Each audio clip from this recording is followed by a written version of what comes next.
Hola gente, en esta ocasión les traigo una leyenda urbana, como siempre, y como hoy no tengo nada nuevo que anunciar, demos inicio. Cuentan que cierto día, una chica llamada Eulalia, entró a formar parte del personal de enfermería en el hospital. Era una chica de buena presencia, con cabellos rubios, ojos claros y facciones finas, con una actitud amable y educada aunque revestida por un ligero aire de seriedad. Desde sus primeros días en la institución médica, Eulalia demostró gran profesionalismo y diligencia, mostrándose siempre servicial con el personal médico y con los pobres enfermos, hacia los cuales profesaba una dedicación que a veces iba más allá de su deber. Por otra parte, Eulalia siempre estaba muy limpia y arreglada, con el uniforme blanco perfectamente planchado e impoluto, exento de la más mínima mancha o arruga. Como era de esperarse, Eulalia se ganó rápidamente el aprecio de los médicos, gracias a su natural simpatía. Logró verse libre de inspirar envidia en sus compañeras y compañeros de enfermería. Por otra parte, la vida de Eulalia era realmente tranquila, sana y sencilla, ya que todo su tiempo se dividía entre las labores en el hospital y las atenciones hacia su pequeña, pero estable y relativamente feliz familia, conformada por sus padres y sus dos hermanos menores, al menos en lo que respecta a su círculo más cercano. Por ello, los días habituales de Eulalia consistían en trabajar en el hospital, llegar a casa con una sonrisa, comer con todos, dormir un rato, despertar y pasar sus horas siguientes en tareas domésticas que compartía con su madre, en jugar con sus hermanos o en la lectura. Sin embargo, un día todo cambió. En efecto, cierta mañana el director del hospital convocó al personal para presentar al nuevo médico que acababa de llegar. El doctor Joaquín, un tipo inteligente, guapo y alto, venido de buena familia, pero con un cierto aire de arrogancia. Todas las demás enfermeras y casi todos los enfermeros fueron, pero Eulalia se quedó atendiendo a un paciente. Pasados unos cuantos días, Eulalia todavía no había cruzado palabra alguna con el doctor, y apenas lo había visto de lejos, aunque a sus oídos ya habían llegado los rumores que lo retrataban como un tipo orgulloso, como uno de esos hombres que miran a casi todos por encima del hombro. Eso hacía que ella no tuviera muchos deseos de conocerlo, pero un día la convocaron para que lo ayudase con la extracción de una bala en la pierna de un paciente. Pese a los rumores, cuentan que Eulalia quedó prendada del doctor cuando lo vio de cerca. Al punto de que sus manos temblaban ligeramente cuando le pasaba los instrumentos, llegando incluso a equivocarse en lo que respecta a entregar el instrumento correcto. Después de ese primer encuentro, Eulalia empezó a enamorarse apasionadamente del doctor, a pesar de que le decían que no le convenía, que el tipo era un egocéntrico y que coqueteaba con una y otra enfermera. No obstante, ella siguió en su afán, diciéndose que sus compañeras estaban exagerando o simplemente justificando a Joaquín, cuando no podía dudar de tales o cuales críticas que sobre él se cernían.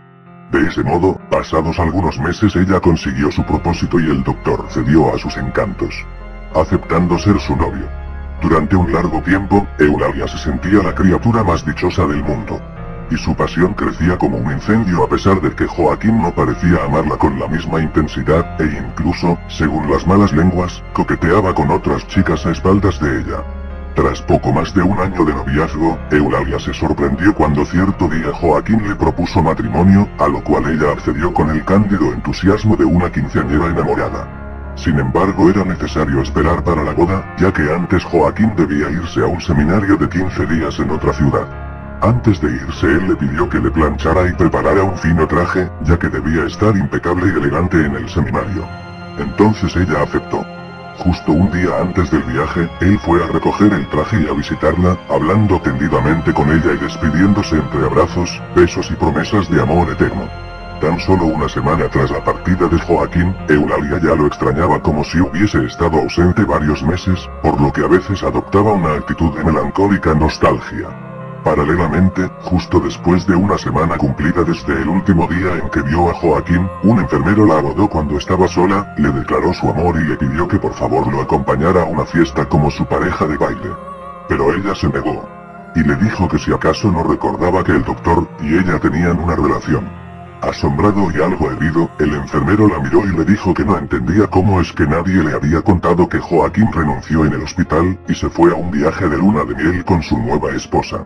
Las palabras del enfermero habían dejado completamente helada a Eulalia, con esa mezcla de dolor y consternación que alguien siente cuando inesperadamente le informan que su madre o alguien muy querido ha muerto, aunque con la enorme y gran diferencia de que en la mirada de Eulalia latía la decepción.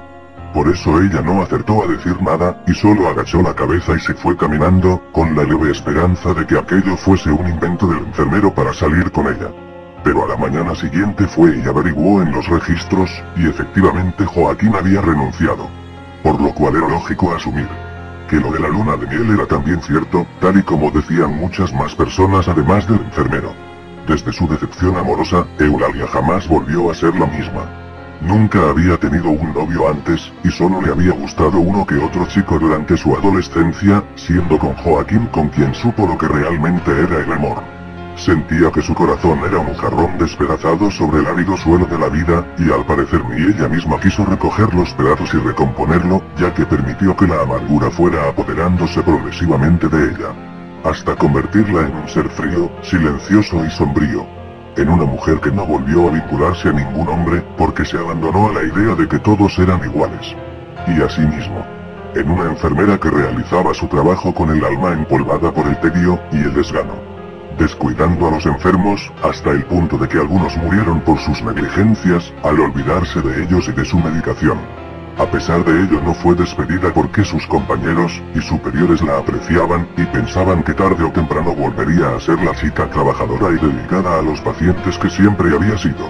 Pasaron así los años, y un día ella cayó en la enfermera, transformándola en una paciente más del hospital, donde por décadas fue indiferente hacia el malestar de los enfermos que tan mal atendía.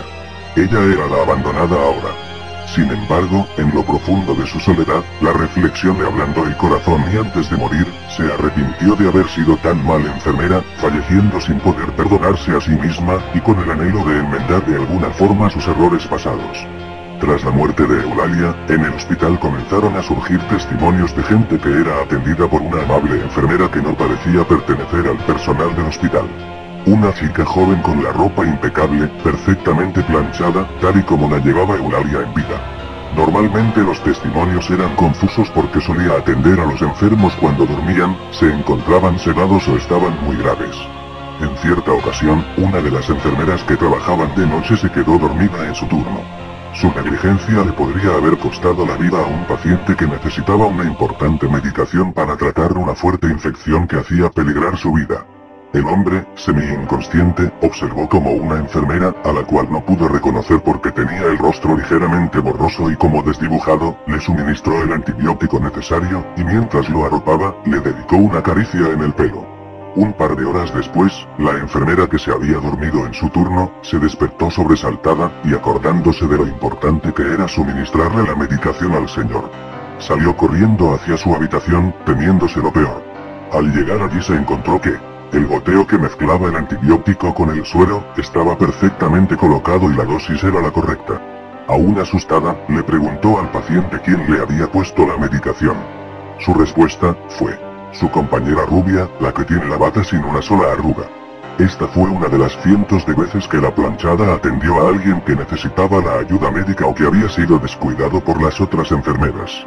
Pocos son los que la recuerdan, ya que siempre atiende a personas graves o cuando están medio dormidas.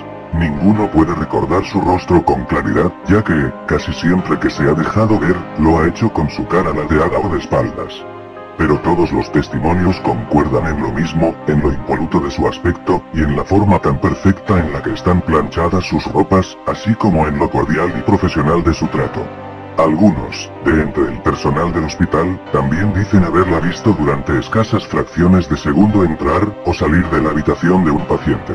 E incluso haber sido despertados por el espíritu de Eulalia, cuando dormían en sus turnos, tocándoles el hombro y comprobando al despertar que estaban solos, y que los pasillos del hospital estaban desiertos. Aunque nunca la vieron como una amenaza, ya que ayudaba a los enfermos cuando estos eran descuidados. Cosa que se sabía gracias a los múltiples testimonios de pacientes que afirmaban haber recibido tal o cual medicación en ausencia de personal médico.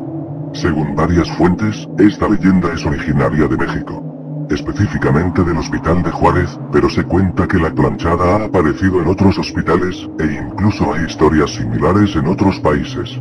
Esta podría denominarse la versión moderna de la leyenda que se hizo enormemente popular en el siglo XX en México. Pero existe una versión anterior surgida a raíz de la Guerra de Intervención estadounidense que enfrentó a Estados Unidos y México.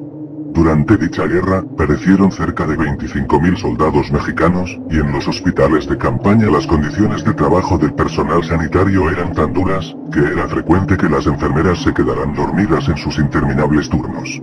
Al despertar, muchas de ellas acudían rápidamente a seguir atendiendo pacientes, y se encontraban que ya habían sido limpiadas sus heridas o suministrada la medicación que precisaban. Al preguntarles quién les había atendido, siempre daban la descripción de una mujer rubia con cabello corto y rostro serio, que no correspondía con el aspecto de ninguna de las enfermeras que trabajan en el hospital. Los pocos que trataron de seguirla se llevaron la sorpresa de que parecía esfumarse al doblar una esquina. Bien, con esto concluyo, y nos vemos hasta la próxima.